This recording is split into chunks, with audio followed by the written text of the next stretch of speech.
Hello, and welcome to Intersectional Feminist Approach to Therapy with our presenter, Leah Post.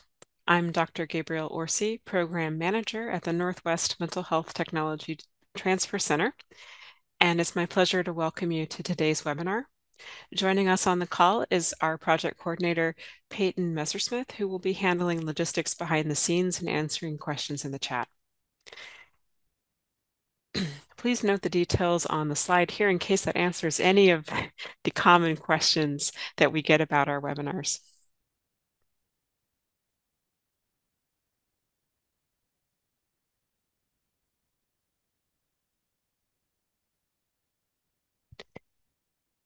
I'd like to share a few pieces of information about our Northwest Mental Health Technology Transfer Center and our MHTTC network.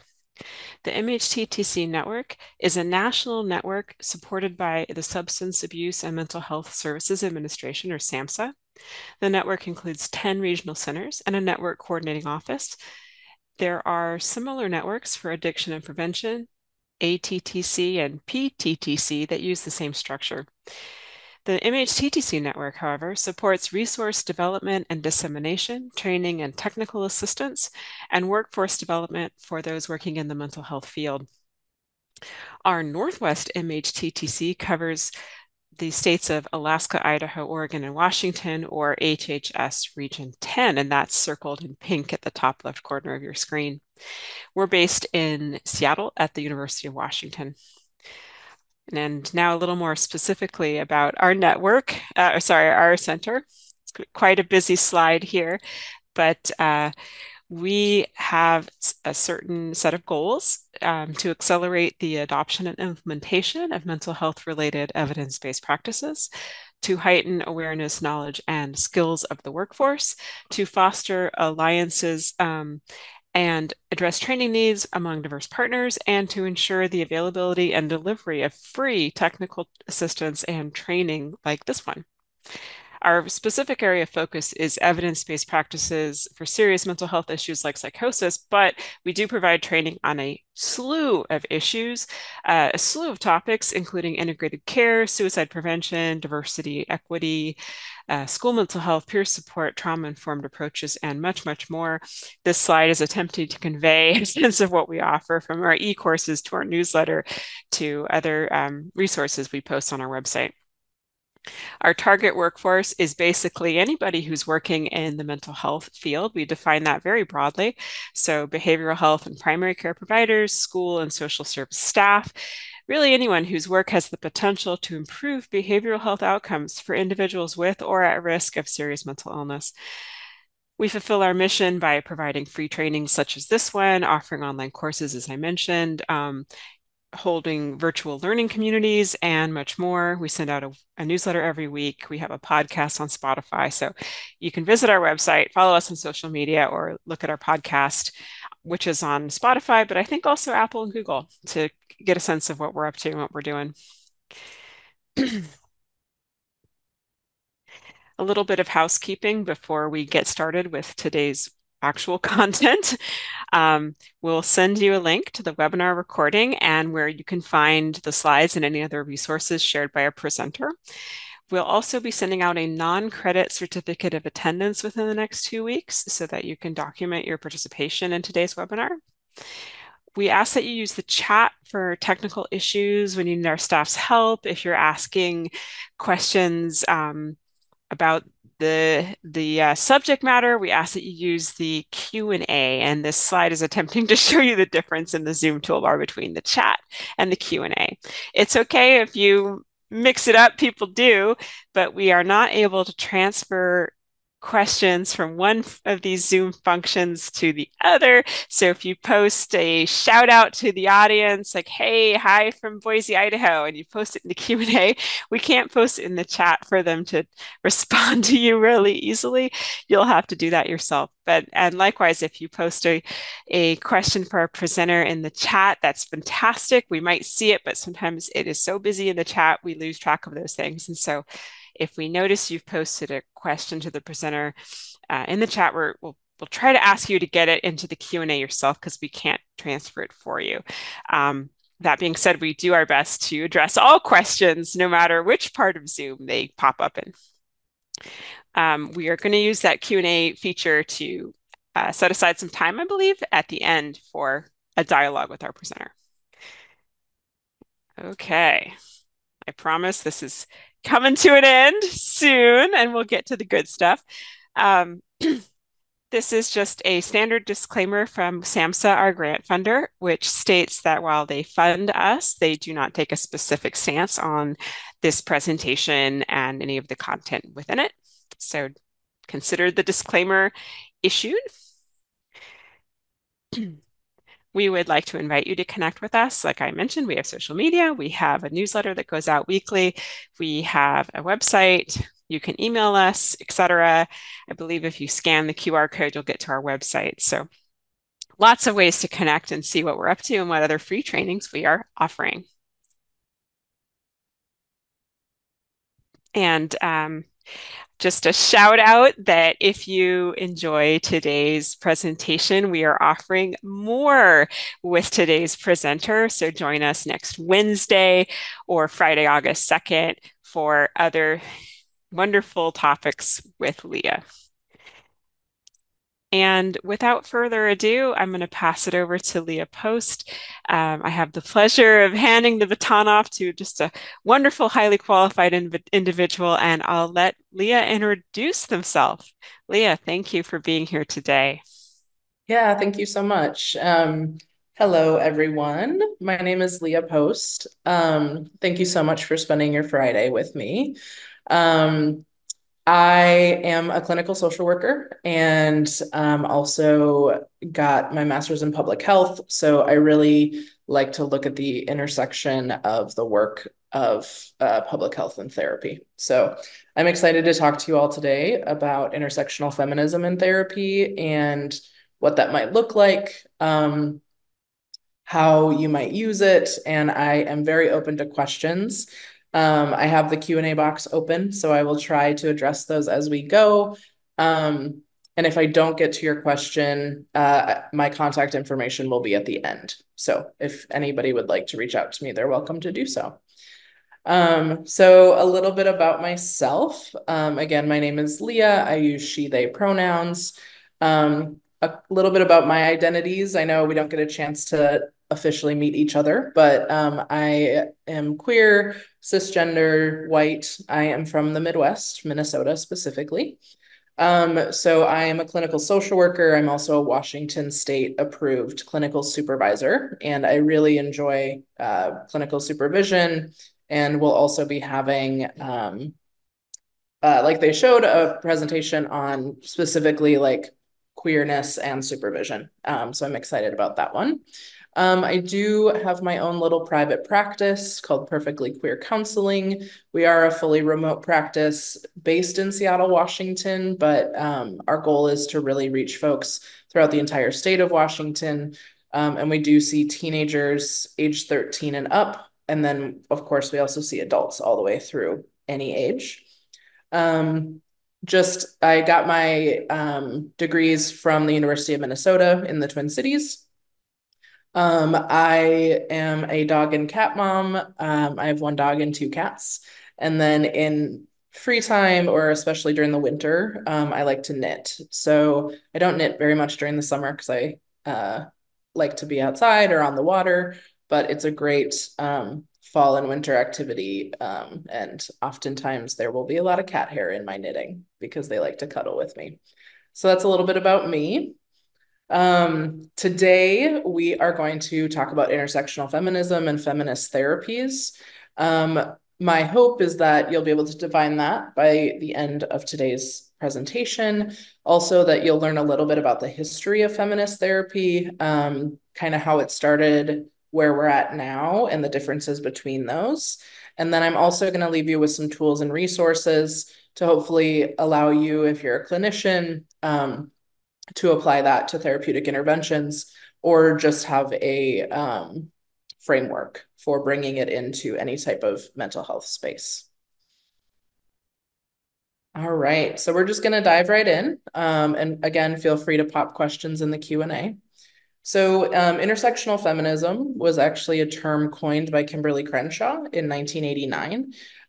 She is an American law professor, and she's incredible. And so at the end, I have one of her books listed for anybody who's interested. So the idea behind intersectional feminism is that we are not just one identity. We as humans have a lot going on in our lives.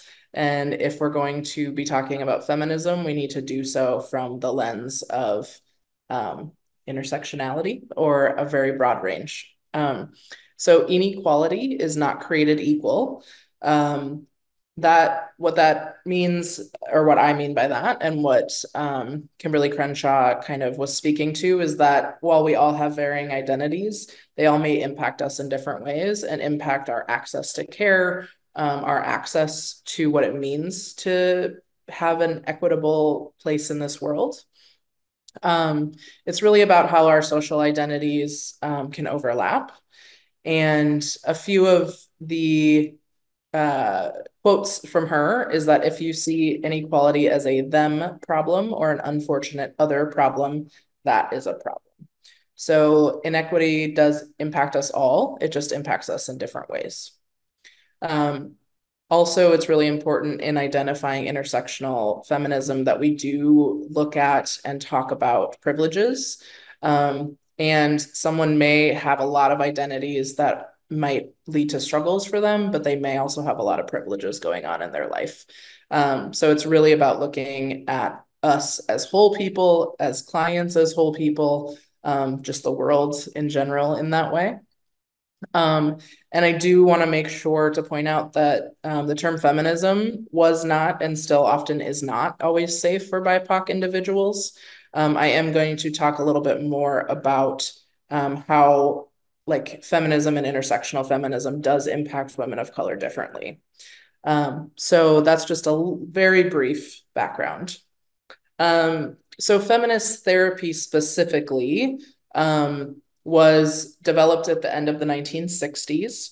So there are a lot of places that therapeutic modalities develop from. Specifically, this kind of started from the humanistic psychotherapies that were coming. It is sort of in line with the second wave feminist movement, and and part of it is because humanistic therapies were not deemed sufficient enough to understand what it meant to be specifically a woman, in this case, a white woman in the US, and what that meant. Today, we are going to be speaking specifically to United States kind of concepts of this. I don't have as much information about anything outside of the US. So one part of this was that a lot of women, again, specifically white women, put together consciousness raising groups. The point of these was to have a space that was free, quote unquote, free from the patriarchy. And they did not have any sort of hierarchical structure. The point was that whoever was speaking had the power in the room at the moment, and that it was transitional and transactional between folks so that everyone had a chance to speak. Um, so, in thinking about feminist therapies, there are three origin documents that are sort of quoted as the start of actual therapeutic interventions. We're going to talk about those in just a second. Two were written by psychologists who were active in the women's movement at the time. So they do pull heavily from second wave feminist ideals. Again, noting many of these things were not inclusive of women of color. So it's important to recognize that a lot of what we're talking about today, unfortunately, was made for and by white women. And I'm going to hopefully be able to bring in some of the history for folks of color as well.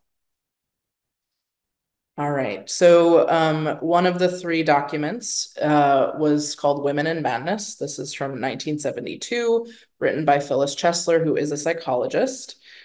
So at the time, in the early 1970s, psychotherapists were almost exclusively white men. They often pathologized specifically white women's experiences as disturbed.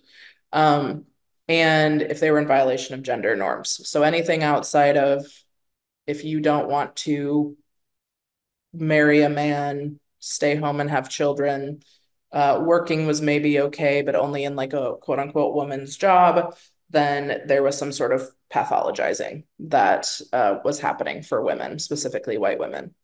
If women of color even felt safe to seek out therapy, they were often simply prescribed medications or just fed really like racist and sexist um, things that were not helpful. So it was not a safe space. At the time, it could still be argued that it's not necessarily always safe now, but hopefully there's been progress. A really big point of this document is it was the first time that the inappropriate sexual violations that had been happening in therapy spaces were addressed and called out as sexual assault. So, unfortunately, not that this doesn't still happen, but prior in the early 1970s, because mostly white men were therapists, there were a lot of inappropriate either sexual relationships or boundary violations. And folks were not able to talk about it in a way that was able to highlight it as a violation. It was simply considered part of the work. So, the other thing this document did, kind of the last big piece of it, that was a shift in the thought processes at the time, were that if therapy was done by white men in these spaces, it was often harmful to women because it simply brought in the same oppressions that they were experiencing in the world that they lived in. So it wasn't something where folks were able to go in, have safe spaces. Again, we're speaking specifically about white women, but have spaces where people could have a chance to really talk about what was going on in their lives. They simply were sort of like all of the things they were experiencing were often reinforced. So this is one of the first origin documents. So the next one is really interesting. So I can't pronounce it properly because it's in German. The Kinderkirche as scientific law. So that title is actually taken from Nazi writings about women and their social roles. And this document was really also written by a psychologist, late 60s. And it really brought to the forefront that therapy for women was not something that was often like it was brought to them, but it was studied on men. So when therapeutic interventions or women went to therapy and there were any type of intervention completed, then it was harder, and this still happens today, but it was harder for those to be as effective because they weren't studied on women. And they sometimes were actually not even studied on humans. They were studied on female rats or chimpanzees. And so it is something that was obviously really problematic and just highlighted the fact that women were not able to receive care. And again, white women were not able to receive care in the same way that men may have been. This document also really pointed out that there was very little scientific, empirical, research-based information that was brought into the space that was for women. So often this document is seen as the foundation of the science of feminist psychology. So there's a lot more scientific data in this document. But it is again considered one of the origin documents. Also, I didn't know what the the German words meant, so thank you for putting those in the chat. I appreciate that. Sure, yeah, my time in Germany paid off. Yeah, thank you so much. Kinder, Küche, Kirche. Great. I totally got those wrong. So thank you so much. German's not easy. All right. And then the last kind of what's considered to be an origin document of feminist therapy um, is sexual stereotypes and clinical judgments of mental health. So this was an article written by a number of psychologists. Um, it was an interesting one because it talked a lot about a study where psychotherapists, white men and women, so this was actually the therapist doing the talking. They were asked to describe people on a like they call it bipolar objectives. I don't mean the bipolar diagnosis, but just polarized options. So functions well in a crisis versus does not function well in a crisis is an example. And it found that the perspectives of psychotherapists were very skewed depending on if it was a male or a female. Again, this is all white folks, not people of color. But it did validate the realities of white women, psychologists specifically, that were participating in those consciousness raising groups. So it sort of reinforced that what the white women were experiencing, specifically those that were in the field practicing as psychologists, was in fact backed up by information, empirical evidence. Um, so it found that, quote, mentally healthy adult woman was not, in fact, an adult. In the eyes of the typical psychotherapist of the time, she was not simply different from a man, but was a lesser being whose attributes were less socially desirable. So, what this found, which I feel like is unfortunately not surprising, is that women who were in therapy spaces from the view of the therapists were seen as less than, um, sometimes less than, of course, men, but less than human. Um, so these are the three sort of origin documents, and I do have them at the end as well. If anyone wants to look them up, they are all available, I believe, without needing any sort of um, subscription to any of the journal sites. Um, okay, so a little bit more about the modern research. So those were kind of the origin documents of feminist therapy. And then if we're thinking about feminism in general, that was also growing and changing at the time. So I think it's important to kind of show how those were working together, possibly sometimes not working together.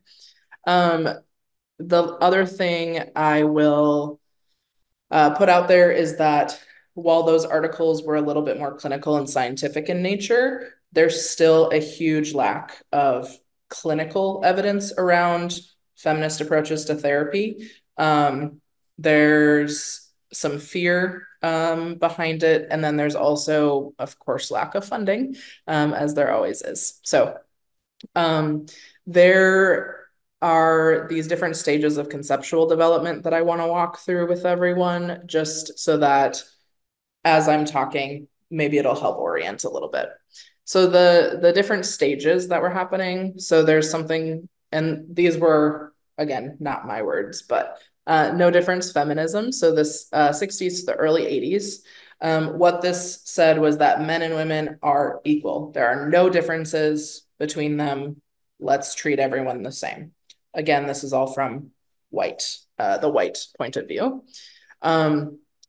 And then the mid 80s to mid 90s, so different slash cultural feminism, proposed that women's behaviors in the interpersonal sphere arose from their biological capacity to mother, and that instinctual behaviors were rejected by radical feminists. And perhaps men and women were different, and it meant that women were better suited to certain tasks. So this was something that brought in like the biological differences between men and women. And that was mid 80s to mid 90s, so about a decade. The next one, which, and some of these do overlap, as you'll see, difference with equal values feminism. So that was mid 90s to kind of present, is that there's sex differences related to culture, social class, other forms of experience. It arguments of basic fairness based on people's skills and capacities, and that's what should inform their access to opportunity, whether that be educational, job, whatever. But that we should focus on people's strengths as individuals as opposed to sex-based skills. The next is the multicultural, global, and postmodern feminisms. So early 21st century, still kind of going on. So an understanding of how colonialism and colonization has impacted other parts of the world, and understanding too, this is kind of where intersectionalism was brought more into the mainstream. It also brings in the importance of spiritual experiences and cultural experiences. And then feminism of the globally oh my gosh, I'm sorry, it's Friday. The globally connected world, so 2008 to present, very similar to the multicultural, global, and postmodern. It's something where I think, at least from the US perspective, the recognition of the fact that people exist all over the world and not just in the United States, and also how intersectional feminism could still be a way that we could connect with each other. It doesn't have to be something that separates us. So those are some of the origins and conceptualizations. All right, so specifically speaking now to feminist therapies. So feminist therapy has a few goals, and it doesn't have specific behavioral interventions. So this is also a reason why it's more challenging to have the clinical scientific studies, because there is not one single way to conduct feminist therapies. So one of the main goals is to empower clients and create a feminist consciousness. So the goal is to be liberatory, not simply reduce symptoms. So it's very much client-centered. It's very much asking the clients what they want, what they believe a quote unquote good outcome would be. And it is meant to challenge the social construction of the outcome that may have been predetermined in other treatment approaches. So the goal of feminist therapy is not to say, okay, well, if your anxiety is less tomorrow than it was today, that's a quote unquote good outcome. It's to really allow the client to determine what that means for themselves.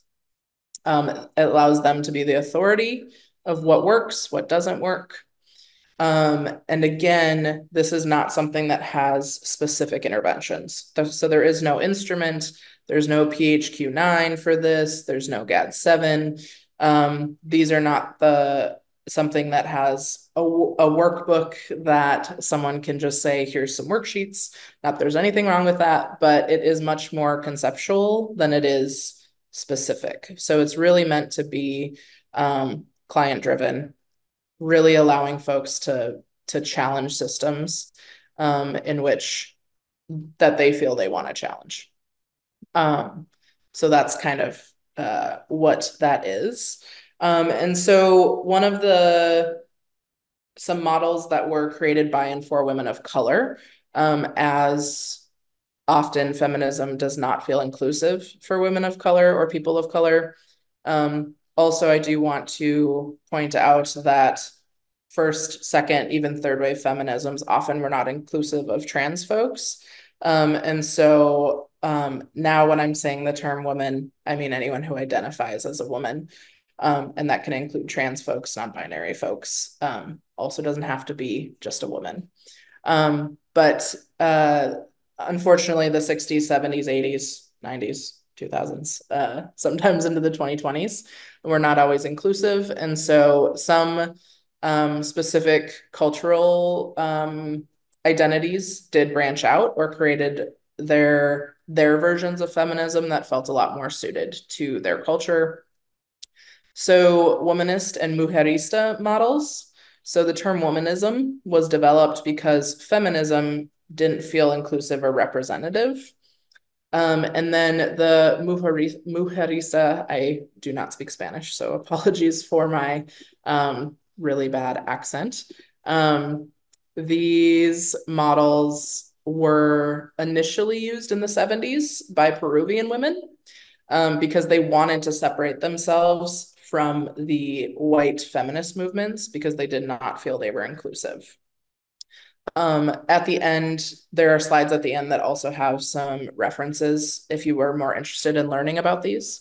So both of these psychologies focus on a lot more spiritual and emotional healing based in cultural understandings of wherever someone is coming from. So it's a lot more holistic than the feminisms of the US, specifically the white feminisms, and brings in theology, cultural studies, gender studies, sociology, anthropology, lots of different things. So these are two examples of many. There's definitely more than this, but these are two of the more well-known from non-white folks who wanted to find different terms that feminism didn't feel that they were served by. All right.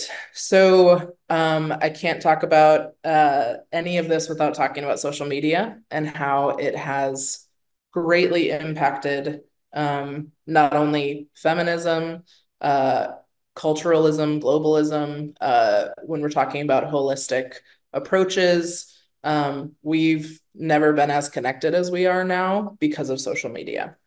So, what's interesting and the way that this kind of coincides with how one might approach feminist therapy is that a lot of your clients, a lot of my clients of all ages, but clients may be referencing social media.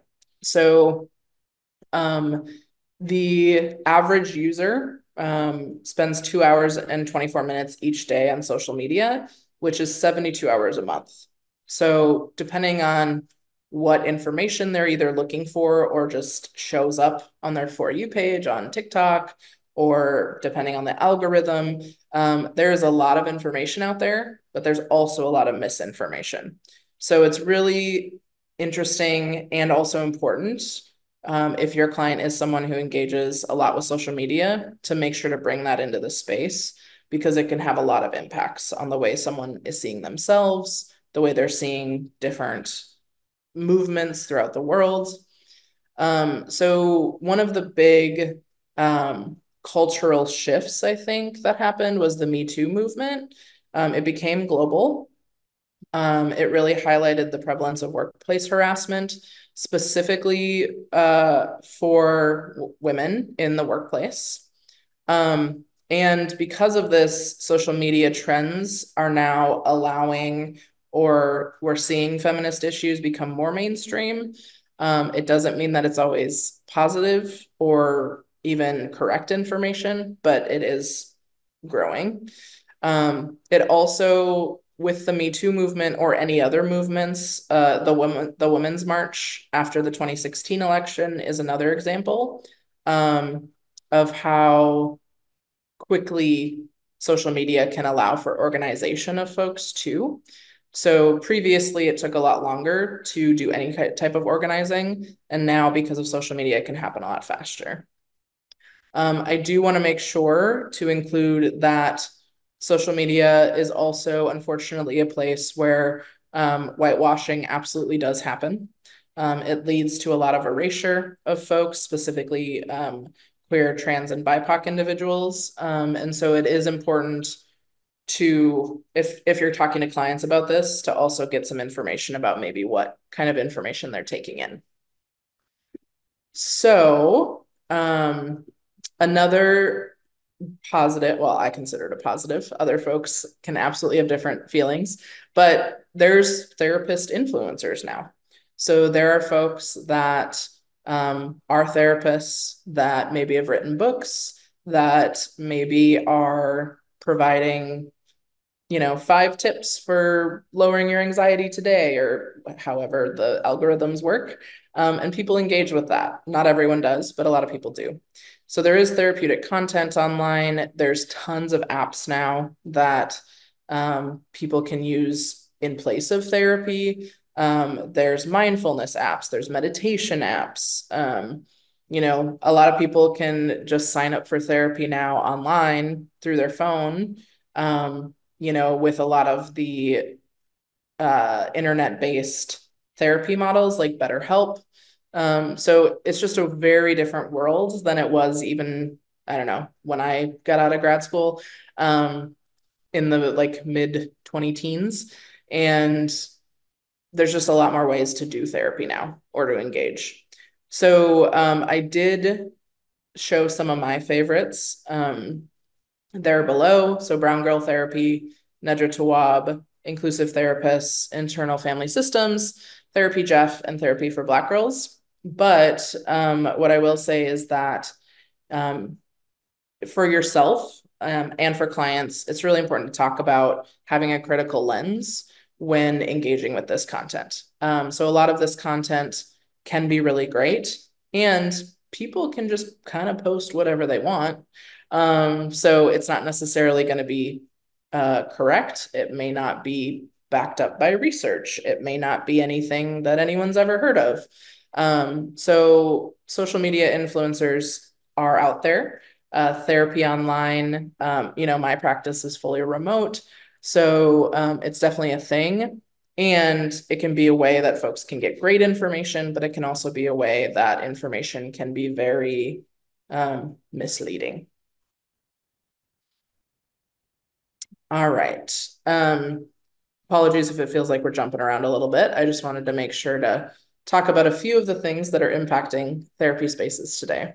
So, I do want to talk about, while feminist therapy in theory does not have specific interventions or specific modalities, there are some key techniques that have kind of popped up as things that seem to work across the sphere of anyone that's working in this area. So the 5 key techniques. So the first would be an egalitarian relationship. So this includes appropriate use of self-disclosure, eliciting feedback from the client, talking about an authentic relationship. So while, of course, there's always going to be a power dynamic in a therapeutic relationship, part of the goal of a feminist approach is to mitigate some of that in order to build a space where the client feels like they do have power and control as well. A very big part of feminist therapy is education. So whether that is through the use of social media, recommending books to read, movies, any other type of media, sharing information you might know as a therapist, it really is meant to increase someone's personal power that they have over their own life. So, and it could be part of maybe some self-disclosure of saying, this is a book that really resonated with me, and I wanted to share it with you. Also using education in the space to have back and forth conversations so that the client can also share how they're feeling and not feel like, oh, my therapist recommended this, I have to like it or I have to agree with it. Another big part is analyzing a person's power. That includes their privileges, it includes their social standing.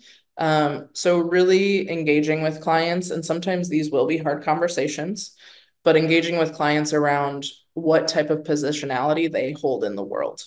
This is going to be different for every person, but it also can help create a framework to a client understanding a little bit about how their identity or identities they don't hold impact their day-to-day life. Another one is reframing, which I feel like as therapists we do a lot of, especially when hearing clients have negative self-talk or other things like that. In the feminist therapy sense, reframing is more to help a client understand how maybe their behaviors, their beliefs, their experiences are shaped not necessarily all from an internal sense, but also within the larger context. So the goal is to kind of move away from pathologizing thoughts and feelings and to really normalize that what a client has experienced throughout their life is also a product of the world in which we live. So specifically as someone is a person of color, if they are a woman, if they are a trans person, all of that is impacted also by external things that they have no control over. So that could be shaping the way that they're thinking, feeling, behaving. And so it's really about bringing in the context of what systems have also led to some of the things that you're going through. Another big part, and this is if it's appropriate for the client, is social action. So I'm also a social worker, so social justice is a part of the work that I do and is a personal value as well. But sometimes the social action, going back to the reframing, can also help with some of the power or empowerment that someone may feel. So it could be, you know, offering options for social engagement, giving folks like either ideas about ways to engage socially. You don't have to give them specific events, but talking about, oh, well, if you're interested in getting more involved with reproductive rights, you could go and volunteer for an organization. If you're interested in climate change, you could, go check out XYZ organization and learn a little bit more about the work they're doing. So it is something that is part of some feminist therapy models, is to either encourage or talk about the way that someone could have some impacts on their context and their world by engaging in some social action. All right. So I know I've kind of mentioned ways that this could work in real life. And again, because there's no specific intervention, it's really about integrating in this into many other things that you might already be doing.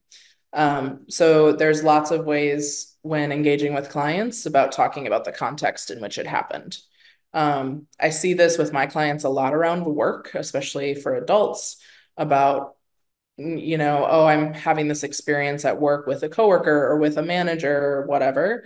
And yes, the individual relationship between the coworker and manager is definitely at play. And what are the larger contextual items to consider that may also have an impact that none of the folks involved might be aware of?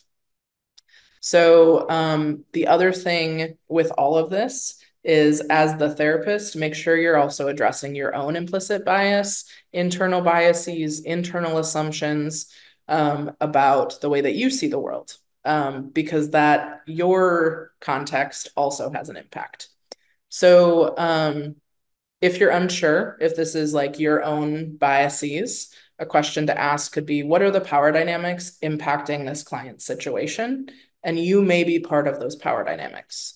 So this is definitely a model that requires us all to do some introspective work, to work with clients on that work as well, but really thinking about how what we're bringing into the space can also have a big impact on the client. All right. So a lot of people might say, who could benefit from this approach? In theory, everyone. The idea of intersectional feminism is that it lifts folks up and talks about the ways in which inequities in our society are impacting others. And so that said, this may not be something that everyone is ready for. It might not be something that folks agree with. They might feel that the word feminism is not inclusive of them. They may have bad taste in their mouth around the word feminism. You don't have to call it intersectional feminist therapy. You can call it whatever you want. A big part of that is because we're not doing a specific type of intervention. So it can be very much braided into any other types of modalities.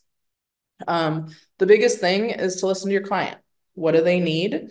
Determine the treatment based on what they're looking for. This is not one size fits all.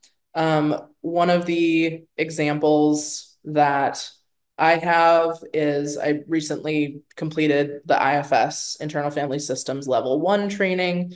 And with one client that I was working with IFS with, they identified a feminist part of themselves. So part of them felt like they had a little feminist part that was helping them through life, sometimes providing protection, sometimes not providing protection. So that is just one example of how it can be braided into other models. All right. So some more examples of how it could look in session. So consciousness raising, so helping the client explore their experience within the broader context.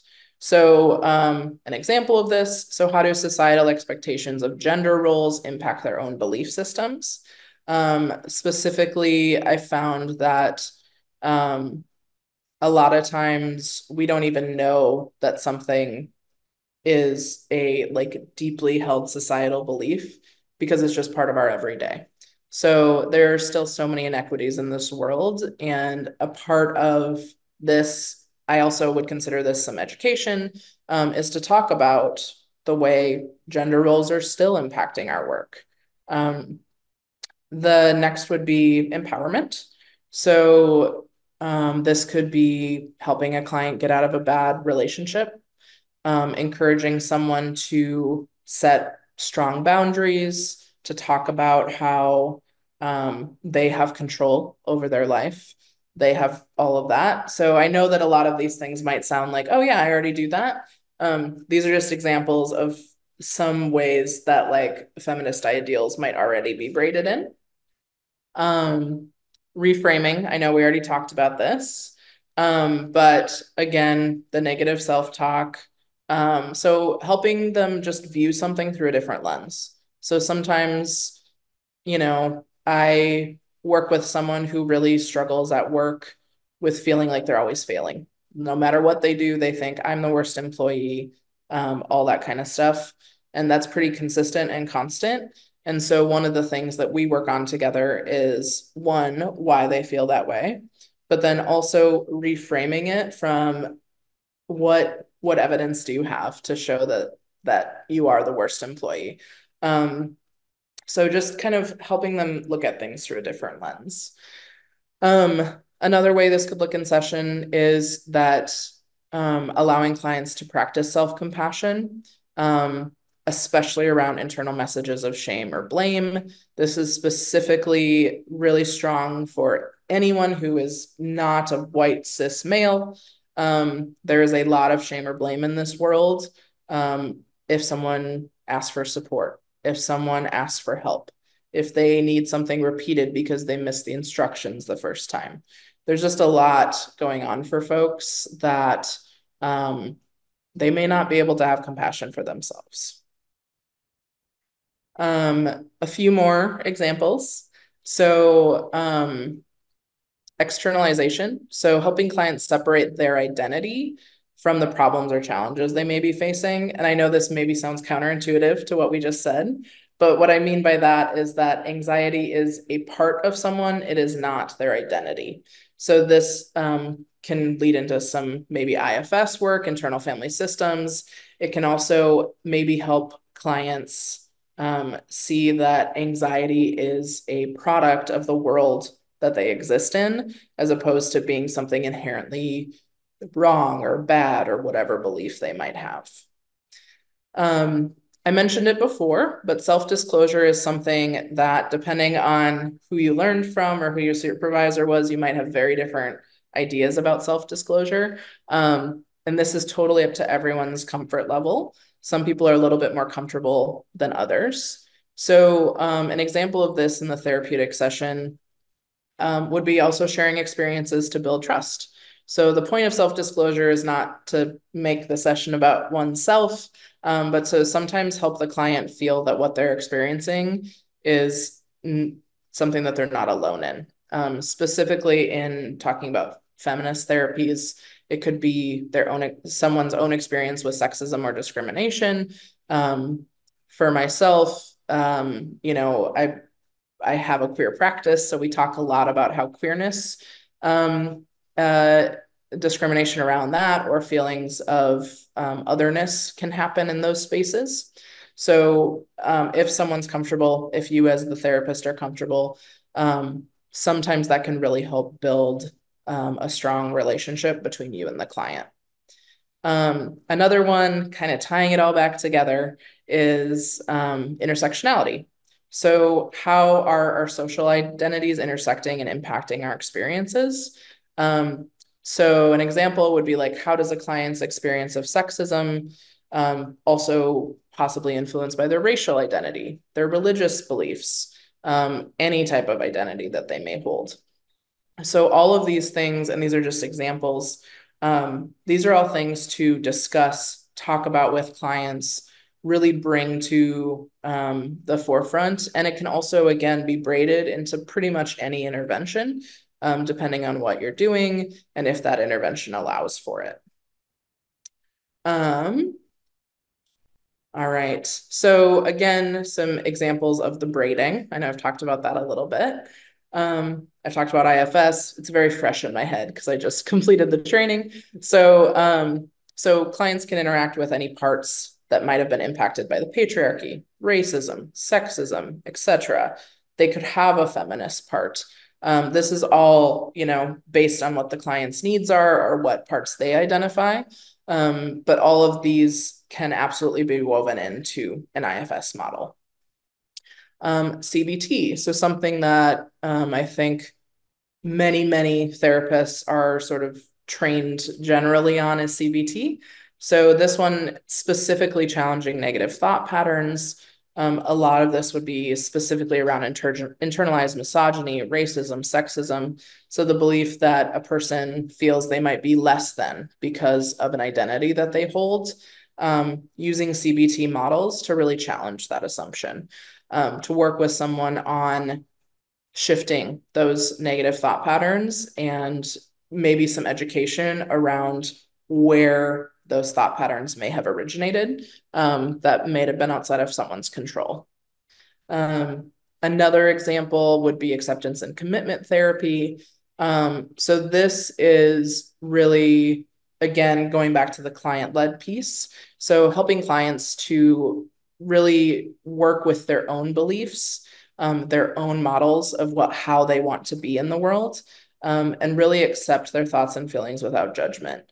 So ACT therapy is a really great example of how letting the client really lead the space and talking with them about what this might look like in their own belief system, things that are already inherently there for them. So those are just 3 examples of some of the braiding that can be done.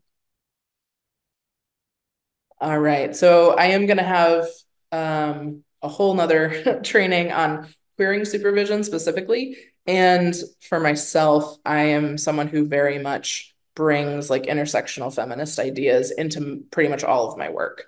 So also in the supervisory space. So specifically when folks are just out of grad school, for associate level therapists or therapists that haven't become fully licensed yet, they, especially right out of grad school, folks are just like hit with so much information. They've read so many books from school that it's hard for them to kind of separate a little bit of maybe their own belief systems from what they read in school. And so really what I like to do with this is the framing. So when working with folks who are working with clients, really giving them a space to identify how we can look at this in a holistic way, in an intersectional way. What are the systems of power that are impacting this client's day to day? And if we don't know the answer, how can we find that out? How can we work with a client to not only help us understand, but help them understand what it means to live in the way that that person lives. Another big part of my work, and also, again, partially because I'm a social worker, is encouraging therapists to take an active role in community. This can be something that looks different for everybody. So maybe it's joining your local like National Association of Social Work Board.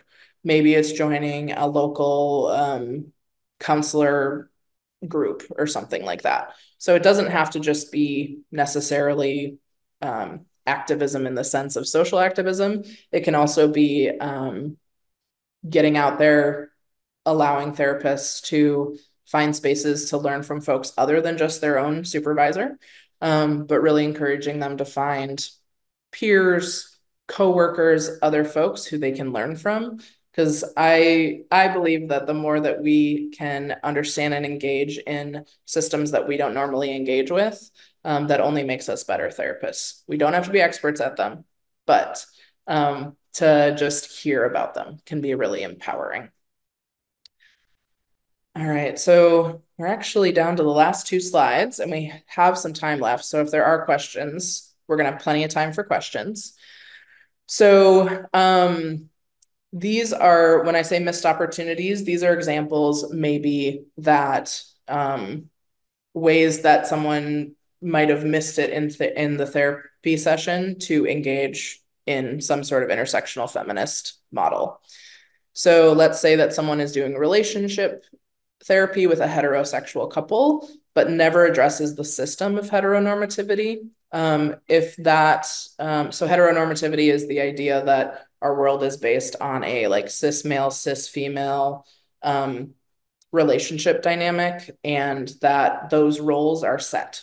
So the idea of heteronormativity is that, you know, one man, one woman, that's the only way to be. And in that relationship, there are very specific roles. So that is something where maybe a relationship therapist could talk to the couple about where some of their beliefs about their own role in the relationship come from.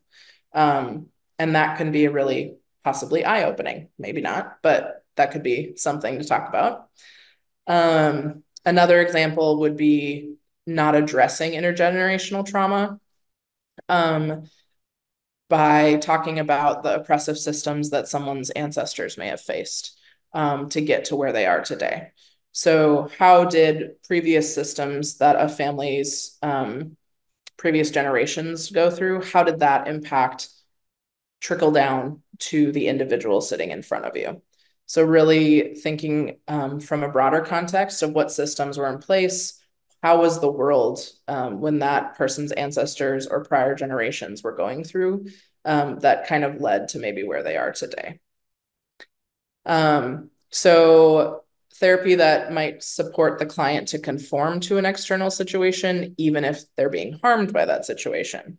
So work is maybe an example here where if someone has a really, you know, like, I don't know, abusive boss or a situation that's emotionally manipulative or something.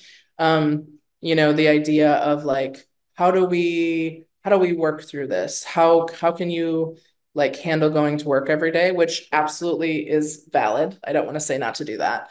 But how can we, from an intersectional feminist lens, how can we help that client regain power in the situation? Doesn't mean they have to like leave their job, not saying that, but how can we talk about the systems and different things that are maybe leading to that? And how can some of those systems change? What are other ways the person could regain their power?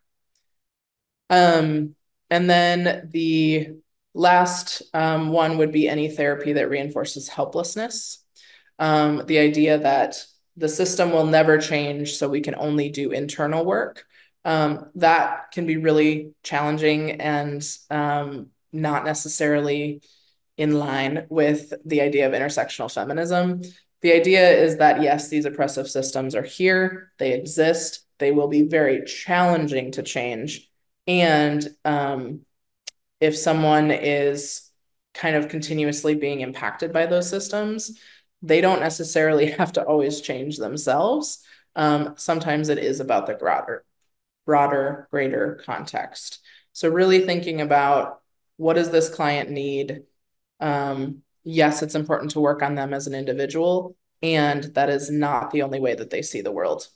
So the second they leave the therapy space, they are engaging in so many systems that they could, in theory, have some impact on. So these are some of the examples of ways that someone may miss or forget to engage in. And none of these are meant to be accusatory in any way, just examples of how intersectional feminism can be woven into so many different spaces. All right. As promised, here are a few of the books. And there's so many more that I didn't add in, but these are some of the ones that I really enjoy and have a lot of have really enjoyed reading. All that to say, going back to when I talked about providing resources to folks, I encourage everyone to engage with resources from a critical lens. You don't have to like any of these books. These are just some of the ones that have kind of shaped me. So, Feminist Therapy by Laura Brown. It's a very, very thin book, pretty easy read, talks a lot about many of the things I spoke about today. Re-envisioning therapy with women of color, especially if you are a white clinician, really thinking about how that impacts people of color that you may see as clients. And then again, the Womanist and Mujerista Psychologies, that is a great introductory book. There's also a lot more that goes along with that. And then Kimberly Crenshaw, who sort of created the term intersectional feminism, has a lot of essays that were compiled into a book. So I got through that a little bit faster. I did not see any questions in the Q&A, but I am absolutely open to questions if anyone has them.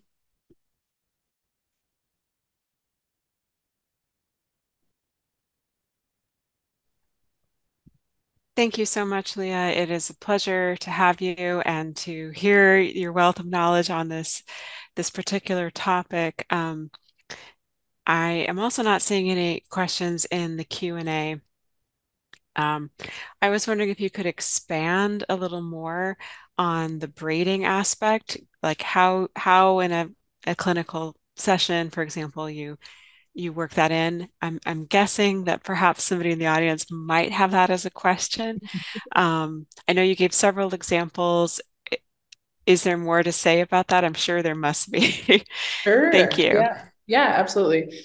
I mean, I think so I have done a lot of work with like grants as well. So I know sometimes depending on the situation, for fidelity reasons, people might be like, oh, we can't veer off any course. And so I'm not encouraging anyone to break fidelity or do anything like that. And if you're in a space where maybe someone requests EMDR. Maybe someone is requesting a specific type of modality.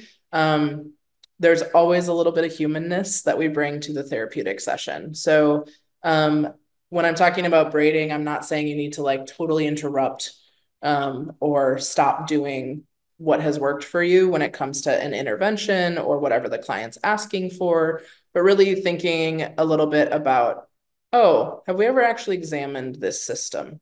Oh, you're coming to me with like a relationship trouble. Have we ever talked about where this relationship came from?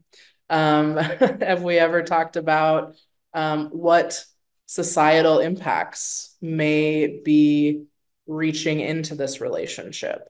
So it's really just kind of thinking about broader questions, broader ideas about, okay, I'm doing CBT, I'm doing DBT.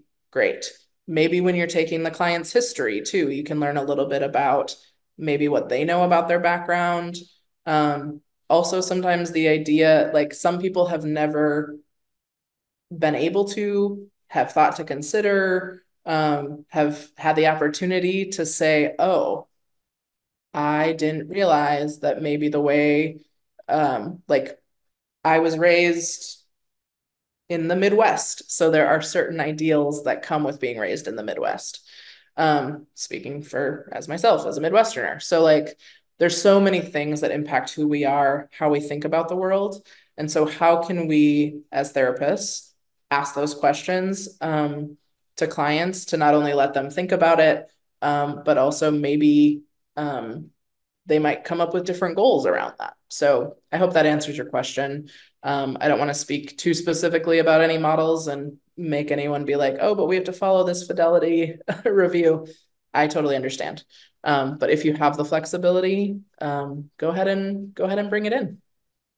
Certainly. Thank you so much. I do see Yeah. one question now in the Q&A.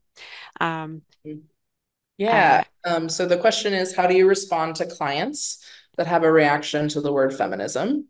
That is a great question. And I think it really depends on the person. If someone says, I hate feminism, I don't want to talk about it, it's horrible, it's harmful, all of those things can be true for a person. So you don't have to say, okay, I'm going to talk about the systems that might have impacted you, and we're calling that intersectional feminism. So if the client feels strongly about that word, you don't have to use it. And I don't think that's necessary. Like, from my perspective, I'm not like, okay, I'm going to now take an intersectional feminist approach to the way that we're talking about this. Some folks might like that, but for most of my clients, it's more me coming in with curiosity around, hey, I'm hearing you talk about at work, your male manager seems to like engage with you differently. I'm curious about the ways in which he might engage with people of different genders or sexual orientations or people of color differently. So you don't necessarily have to come into the session and say intersectional feminism day if you don't want to. But some folks also may, again, due to social media or whatever, have really strong feelings about that word. You don't have to call it that. It can be, let's look at the societal expectations that have led us to today. Let's talk about the way you were raised with a male and female parent, and the female parent stayed at home and never worked. And now you have guilt about working while your kids are in school or something like that. So it can very much be something that you can braid in without having to name it. And I don't want that to feel sneaky because it's not. The whole point of this is to really be just like an approach as opposed to a specific type of intervention. I hope that answers that question, but open to expanding more if that's helpful. Thank you so much. I felt like that was a fairly thorough answer. I'm not seeing anything in the chat, but the person who asked the question is welcome to chat us up and say what is on your mind or if you need more information. One thing that occurred to me that really resonated with me when you were speaking was this idea of internalized homophobia, internalized racism, how these systems we're surrounded by can permeate us and be unexamined until or maybe never. Um, and so I'm wondering, and you mentioned, and I'm kind of linking these two things, although you didn't link them, a little bit of self-disclosure. Do you ever feel like there's a place where those concepts can kind of come together when you're talking about systems that have deleterious effects on people, when you're talking about how these systems can give us constructions of ourselves that are unfair to us, and then self-disclosure, because I'm sure you've thought through, how you might self-disclose parts of your identity and experience to clients, and it's a web, right? It's a tapestry. There's you pull on one thread and more is there. So I'm kind of curious if you could take what I'm saying, and I know I'm rambling a little bit here, and and and maybe paint a picture for us or put the constellation of stars together about how do we talk about these things? Yeah, it's a great question. And it's something that I find myself constantly also working on. So, I think back to myself as an undergrad. So my undergrad was in women's studies, gender, women, and sexuality studies. And so the idea of intersectional feminism was obviously very much a part of that work. And I remember a very specific, and I'm probably not going to say it right, but un unpacking the unpacking the white knapsack, or I always get it wrong. Oh yeah, But I've heard of that. yeah, I've read that. That's a resource yeah, I've encountered before, you know. yeah. So I Take would the just things like out of the for me, that was like a really big moment as a white person from the Midwest coming into this space, being like, I want to change the world. I'm going to do all these great things. And just being really naive, honestly. And a lot of that just came from the fact that I was raised by a white single mom, very working class. Like, we didn't have a lot of engagement with other cultures. I was from the suburbs of Minneapolis, and um, so there was just a lot that I didn't know. There was so much that I didn't understand. Um, and my own journey with that, I think also I really want other folks to have a chance to go on their own journey. And that's going to look different for everyone. So, in my own self disclosure with clients, in my own internalized isms that I have, and that I'm still fighting, and that I'm still engaging with every day, and that I still mess up. Like, I mess up. I am an imperfect person. Sometimes I say something, I'm like, oh my God, I can't believe that just came out of my mouth. So, this is definitely a constant journey also for myself. And then with clients, when we're facing internalized isms, it can definitely be a delicate thing to address with somebody, especially if you notice it.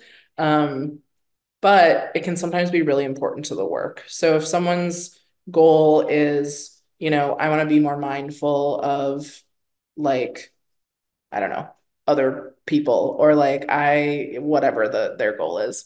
But using self-reflection, using reframing to talk to folks about the way in which our internalized belief systems probably came from somewhere else, probably came from school that they went to, a parent, a grandparent, a religious leader, like all of those things. And how is that impacting the way that they're moving through the world? So it's definitely can be a challenging topic, but I also know that when I do a little bit of self-disclosure, I think it helps people feel better, to know that I am also imperfect, and I also had to address a lot of my internalized things that I didn't realize. I hope, does that answer your question? I think that answers my Okay. question, yes. You Okay. know, unearthing what has kind of soaked in over time is not an easy process, and but bringing it to light, being aware of it, Mhm. even if you still have, say, the automatic thoughts that pop in, the Mhm. automatic disparaging judgments that pop in, at least you know, hey, hey, Yes. this is, I know what this is. So Mhm. we've got two more Thank questions in you. the Q&A, and thank you both persons who submitted. Those are wonderful questions. Um, are you seeing them, Leah? Do you want to pick I one to am. answer? I'm not sure we have Yeah. time for both, but we probably do. Yeah. I think we have 16 more minutes or so. So Yeah, yeah. So first question, can you say a little bit more about how to use the feminist approach to supervision when the clinical and administrative supervision are combined together? That is a great question. And so one thing that I've also noticed, is that whatever system you're working within clinically, whether it's a community mental health center, a hospital, private practice, whatever it is, there's also systems that have impacted the way that was set up. So it might be Medicaid, might be the system. It might be state law. It might be whoever the owner of that place is. It might be a religious based organization, and there's certain like morals or ethics that are expected to be followed. And I don't want to tell anyone how to work or do their work, but it's also okay to name those in the space. So depending on how someone is showing up to the session, especially during supervision, if someone's feeling like, man, I really want to help this person, and I I'm not sure how. And maybe thinking about, okay, so yes, I'm your clinical supervisor, also your administrative supervisor. So maybe I sign your timesheet. And it doesn't mean, if you're comfortable as the supervisor, it doesn't mean you can't address the fact that you're both impacted by the system you work in. So that, the way that you write clinical notes is dictated by someone else. The way that, and maybe it's Medicaid, and maybe it's the insurance company. And so thinking about how to address that, because sometimes people just feel better knowing that you acknowledge that there's systemic things at play. So it doesn't have to be that you're like, we're going to go fix Medicaid today and make it more inclusive, which would be great. But maybe it's just saying like, I recognize that this policy, this thing was shaped in a way that maybe isn't the most helpful to our clients, that maybe isn't the most inclusive of communities that we're supposed to be serving. Maybe it's leaving out folks that you feel could really benefit. So sometimes as a supervisor, naming it can really help open up the space for the person you're supervising to allow them to breathe easier, knowing that maybe you're seeing some of the same things they're seeing. So that's how I've done that when I've had to struggle or like balance both clinical and administrative supervision is being like, hey, there's some stuff here that neither of us have control over. There's some things here that maybe aren't my favorite, and we're working within the system, so this is what we have to do. So that's kind of how I address that. Um, Excellent. Thanks so much. yeah. There's, wow, two more questions to go. Thank you for the Yes. questions, folks out there in Yeah. cyberspace. We really appreciate them. Leah, please choose a Yeah. question. Absolutely. I hope we can have time. So the next question, given the history of so many interventions and tools being developed during times when intersectional feminist therapy hadn't been voiced, are there specific quote unquote typical interventions or tools, even evidence-based ones, that should be avoided if we are wanting to infuse intersectional feminist therapy into our work? Great question. A little bit, I will say it's hard to answer because I think it depends a lot on the space um, that you're in, the space that you're working in, the type of intervention that maybe you're referring to. So one thing that I talk to folks a lot about is the DSM and the tool that we have to use to diagnose folks, which often then may inform the intervention we have to use. So maybe you're working at a clinic that specifically treats PTSD, and so I talk to folks a lot during the diagnostic process and the initial assessment about the tools that I am using and have to use because of Medicaid, because of insurance. And these tools were made for, and the research was mostly on white men. The research was not necessarily inclusive of the communities in which we're working. These interventions were tested on a community that does not look like you. And so I'm just really honest with folks, depending on the setting, you may not have control over the intervention you use. If you do, talking to the client about the limitations of it can be really important.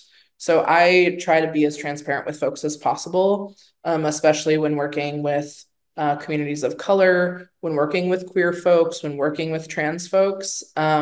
These interventions were not tested and were not evidence-based on the communities that I typically serve. So I'm not saying they can't be effective, not saying they can't work. I don't want to shame any specific intervention. But what I will say is it's okay and important to have a critical lens when you're talking to a client about it. So just naming the fact that like, hey, CBT has been thoroughly tested on white people. It's been thoroughly tested on middle-aged adult cis men or middle-aged cis women. I have not found studies where CBT was tested and like found quote unquote effective for a trans person of color, if that's who's sitting in front of you. Does it mean that it can't be effective? No, but it just means that like if we're talking about evidence-based The evidence is not for the person maybe sitting in front of you. So again, I'm not going to like crap on any one specific intervention, but what I will say is I really encourage everyone to take a critical lens when looking at them and maybe look into how it became evidence-based, to really see who this was tested on, because that might also inform a little bit about changes you might need to make to it.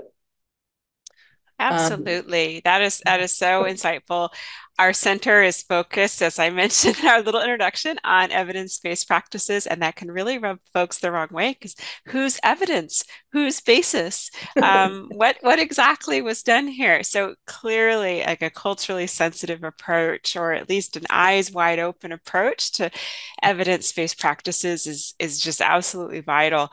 We've got one more question, and I think we might have time as well. I'm very excited. So if you would like to answer it, I will pass the mic back. yeah, absolutely.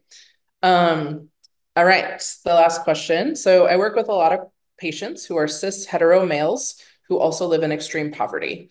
They often blame quote unquote women, feminism, and wokeness type things for many issues they face. While I attribute the root cause of many of these problems to poverty and systems of oppression that uphold them. Essentially, it feels like they often use the logics of the very systems oppressing them to make sense of their own oppression, aka sexist worldviews. Do you have any advice for how to hold space for these kinds of patients while staying rooted in feminist frameworks? It's a great question. It is something that I also, even in working in the queer space, have some folks that have a lot of these internal biases and feel that, well, because I am a white cis male, I'm getting oppressed, or I'm getting, I don't have the same access to services. So one of the ways that I try to address this with folks, and actually recently I have a client that I can share what we talked about in session. Um, so for folks that like essentially blame others for the problem, that's where I would encourage maybe a reframe of how can we really talk about the system that's doing this. So maybe they recognize that like, yes, I can't qualify for this program because I'm not a pregnant woman, or because I'm not a person of color. So therefore, this is working against me, and using a lot of like the education, a lot of compassion and honesty. So some of it I kind of preface with folks of like, I know that we've talked about this a lot. And if you're okay with it, I want to offer a little bit of like insight into my understanding of these systems that we're talking about. Or one of my clients, we say it's truth time, and then they know that we're going to have like, hard truth coming. But the biggest thing to remember is that everyone has different identities. So even a person who is a white cis male is still going to have potential identities that might, like being impoverished, being in a space where they are not able to get ahead, and talking about the system of capitalism, talking about the ways in which capitalism is really possibly at play here. I would argue is at play in creating this system that they're not able to get ahead in. So the reframe away from like who's to blame, um, can sometimes be helpful of like, okay, so I'm hearing that you're blaming women or people of color or feminism or wokeness. And I'm wondering if we can talk a little bit about the system of capitalism, the system of, inequitable housing in the city or county that we live in. So sometimes reframing it can help, one, hopefully folks get some of the education and understanding around where the systems of oppression are coming from for them. And also, if they are able to get there, so this could definitely be a process, but if they are able to get there, kind of circling back to, and maybe this is where self-disclosure could be helpful, talking about internal biases, talking about the way in which, yes, systems are impacting them and they benefit from them at the same time. Um, so one example, real quick, I have a white cis queer male that I work with, and is someone who has a helping profession, so is in a helping profession, and is currently, you know, trying constantly not to hurt their like female partner's feelings. So I want to say this to them, but I don't want to hurt their feelings. And so one of the things we talked about was how they don't need your protection. You don't need to defend or save these women in your life from emotions or from you. And so, granted, I have had a long-standing relationship with this client, and but it was someone that because we had had the talks about systems and we had talked about um, you're in a helping profession, so it makes sense that you want to help and you always want to be helpful. And this is not a time or space where they're looking for your help. So that's like an example of a way that I use it in session. And he took it well. And we talked about it. I know we'll talk about it again because I think he was sort of like gnawing on it. It can be really hard for people to confront their own internal systems. And so that is my recommendation and an example of a way that I've used it. So I hope that was helpful.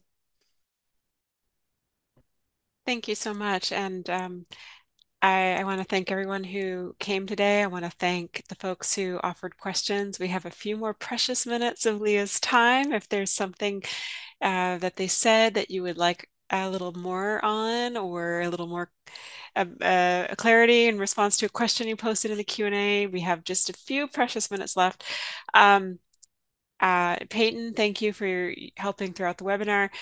I see that you have posted our evaluation survey link in the chat. It is wonderful to get your feedback. It's much appreciated by us, helps us plan, and I know all of our presenters want your feedback to improve.